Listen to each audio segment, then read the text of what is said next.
افسوسناک خبر ہے، بھکر میں 2 گروپوں میں فائرنگ سے 5 افراد جاں بحق اور 6 زخمی ہو گئے ہیں۔ پولیس کے مطابق فائرنگ کا واقعہ بستی چانڈیا میں زمین کے تنازع پر پیش آیا۔ ملزمان اور مقتولین آپس میں رشتہ دار ہیں۔ لاشوں اور زخمیوں کو اسپتال منتقل کر دیا گیا ہے۔ آئی جی پنجاب عبدالکریم نے واقعے کا نوٹس لیتے ہوئے ڈی پی او بھکر کو ملزمان کی فوری گرفتاری کا حکم دے دیا۔ ڈی پی او بھکر کے مطابق ملزمان کی گرفتاری کے لیے ٹیمیں تشکیل دے دی گئی ہیں، جلد ہی گرفتار کر لیا جائے گا۔ بھکر میں 2 گروپوں میں فائرنگ سے 5 افراد جاں بحق، 6 زخمی ہو گئے۔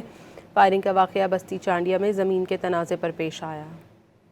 افسوسناک خبر ہے، بھکر میں 2 گروپوں میں فائرنگ سے 5 افراد جاں بحق اور 6 زخمی ہو گئے ہیں۔ پولیس کے مطابق فائرنگ کا واقعہ بستی چانڈیا میں زمین کے تنازع پر پیش آیا۔ ملزمان اور مقتولین آپس میں رشتہ دار ہیں۔ لاشوں اور زخمیوں کو اسپتال منتقل کر دیا گیا ہے۔ آئی جی پنجاب عبدالکریم نے واقعے کا نوٹس لیتے ہوئے ڈی پی او بھکر کو ملزمان کی فوری گرفتاری کا حکم دے دیا۔ ڈی پی او بھکر کے مطابق ملزمان کی گرفتاری کے لیے ٹیمیں تشکیل دے دی گئی ہیں، جلد ہی گرفتار کر لیا جائے گا۔